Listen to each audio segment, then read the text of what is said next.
Napenda kukaribisha katika siku ya leo na katika masomo yetu. Usisahau kusubscribe chaneli yangu ili uendelee kupata mafundisho kadha wa kadha ya usuyo malezi pamoja na familia.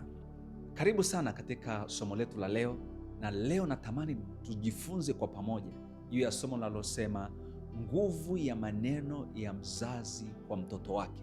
Nataka nikuonyeshe jinsi ambavyo maneno ya mzazi yana nguvu sana zaidi ya tunavyofikiri. Hivyo unajua, maneno yako mzazi yanaweza kumfanya mtoto ama afanikiwe au asifanikiwe. Maneno yako mzazi yanaweza kuleta matokeo makubwa sana kwa mtoto wake. Nataka nikuonyeshe nguvu ya maneno yako mzazi na mlezi. Jambo la kwanza, maneno ya mzazi huweka kumbukumbu idumuyo ndani ya moyo wa mtoto. Hilo jambo la kwanza. Sasa chunga sana maneno unasema na mtoto wako, kwa sababu inaweka kumbukumbu inayodumu. Wewe mwenyewe hapo ulipo, ukifikiri juu ya mambo wakati ukiwa utotoni, kuna maneno ambayo uliambiwa ambayo mpaka sasa unayo moyoni mwako na unakumbuka. Ndio maana tunasema inaleta au hujenga kumbukumbu inayodumu. Kuna wakati wazazi tumekuwa na maneno magumu juu ya watoto wetu: wewe hufai, huwezi kuwa chochote, hata ukisoma hautakuwa lolote, na mambo kadha wa kadha, eti kwa sababu tu amekukasirisha. Lakini sidhani kama hiyo ndio nia yako na mawazo yako toka ulipopata huyo mtoto. Na Mungu anapoleta watoto kwetu ni zawadi ya maana sana, na wana kazi kubwa, si tu kwetu sisi, lakini pia kwa ajili ya ufalme wa Mungu na kwa ajili ya taifa na kwa ajili ya ulimwengu tunaoishi na watakaoishi baadaye. Sasa maneno yako lazima ufahamu yanajenga.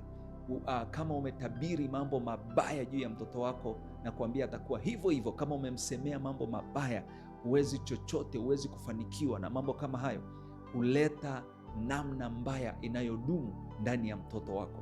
Lakini jambo la pili, nguvu ya maneno. Maneno huweka alama, tena alama ndani ya maisha ya mtoto, alama ambayo si rahisi kuondoka. Sasa hii alama inaweza kuwa alama nzuri au alama mbaya. Sasa chunga sana.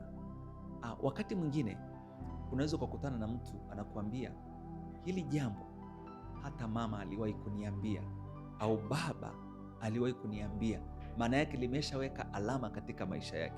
Au wakati mwingine akasema, mimi baba aliwahi kuniambia siwezi kufanikiwa kwa jambo hili, au mama aliniambia siwezi kufanikiwa kwa jambo hili. Hiyo ni alama isiyofutika, na nikwambie, haya ni maeneo magumu sana ambayo pia yanaleta maumivu kwa mtoto wanapokuwa watu wazima, hasa wanapogundua kwamba kuna vitu vimewekwa na kuna vitu vimesemwa na kuna vitu ambavyo, kuna maneno ambayo mzazi alizungumza na yakaleta hali mbaya ndani ya maisha yake. Lakini pia nikwambie nguvu ya maneno. Maneno anayosema mzazi au mlezi kwa mtoto wake hujenga msingi na misimamo ya kiimani kwa maisha ya mtoto. Wewe nikwambie, watu wenye misingi na misimamo ya hali ya juu katika eneo la imani, maneno ya mzazi yalichangia kwa sehemu kubwa sana. Na baba anapozungumza au mama anapozungumza, afahamu hiyo nguvu ambayo maneno yake ipo ndani ya maneno yake. Wakati mwingine unaweza ukamfundisha mtoto na kuzungumza naye juu ya Mungu wa kweli, kuzungumza naye juu ya imani ulionayo wewe, kuzungumza naye juu ya mambo kadha wa kadha yanayoweza kumjenga na kumuimarisha mtoto wako kiimani katika maisha ya kumpenda Mungu na kuishia na kutoa maisha yake kwa Kristo. Kadiri unavyo, yale maneno yako ndiyo yanayojenga msimamo, ndiyo yanayoimarisha nguvu ya yule mtoto kuwa na msimamo thabiti wa kiimani. Na nikwambie, mtoto pia unapozungumza naye, yale maneno fahamu yadondoki tu bure. Hakuna neno linaloenda bure. Unajua, ndio maana Biblia inazungumza, inasema mlee mtoto katika njia ipasayo, naye hataiacha hata atakapokuwa mzee. Ni sawa na kusema maneno tunayomweleza mtoto, hayo hayawezi kufutika wala kuachika kwake, maana yataendelea mpaka wanapokuwa watu wazima. Lakini pia nikwambie nguvu ya maneno yako mzazi. Maneno yako hujenga au huleta majibu wakati mtoto anapofika njia panda.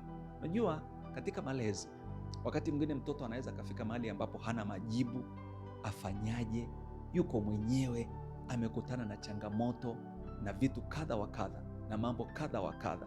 Sasa yale maneno ambayo mzazi aliwahi kutamka na kusema na mtoto wake, yale maneno aliwahi kumwambia, ndiyo yatakayoamua anapofika kwenye hiyo njia panda. Anakumbuka maneno yako mzazi uliomweleza, anakumbuka vitu ulivyosema. Anafika yuko shuleni mwenyewe na anakutana na marafiki wabaya, lakini wewe ulishamweleza na kumsaidia juu ya marafiki wabaya, ukamjenga. Sasa anapokutana na wale marafiki wabaya, anakuwa na nguvu ya kusimama, anakuwa na maamuzi sahihi anapofika kwenye njia panda, kwa sababu kuna maneno yaliwekwa mwanzo na mzazi. Hilo ni eneo muhimu sana. Hakikisha yale maneno ambayo unasema, yale maneno unasema yana nguvu, na ujue yataleta matokeo makubwa sana katika maisha ya mtoto wako. Unajua, jambo lingine la 5, maneno unayompa mtoto, unamsaidia kumpa maneno atakayowaambia watoto wake. Maneno yana nguvu. Yale maneno ambayo unamweleza mtoto, unakuwa na mazungumzo, yanadumu, yanaendelea kuwa ndani yake. Lakini jambo la pili, jambo linalotengeneza, unamsaidia anapokuwa na watoto, anapokuwa na familia, anakumbuka maneno ulimwambia. Huenda wakati huo wewe haupo, lakini yale maneno yameendelea kuishi ndani yake, maneno yameendelea kuishi ndani yake, na hata sasa anapofika kuwa baba, mama, ana maneno ya kuambia watoto wake, ana vitu vya kusema na watoto wake, ana vitu ambavyo anaweza kuzungumza na watoto wake, kwa sababu kuna mzazi au kuna mlezi aliachilia maneno, na hayo maneno yanadumu. Sasa nilikuambia mwanzoni, yakiwa mabaya yataenda hivyo hivyo, lakini yakiwa mazuri yataenda hivyo hivyo. Lazima ufahamu kwamba maneno yako yana nguvu sana katika maisha ya mtoto wako.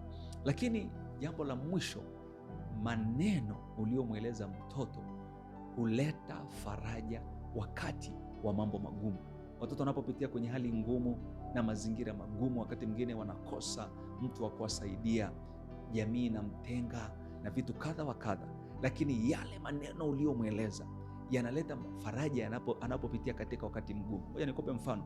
Samson akiwa amefungwa gerezani, wamemtoa macho, yuko kwenye kiwanda cha Wafilisti anasaga ngano.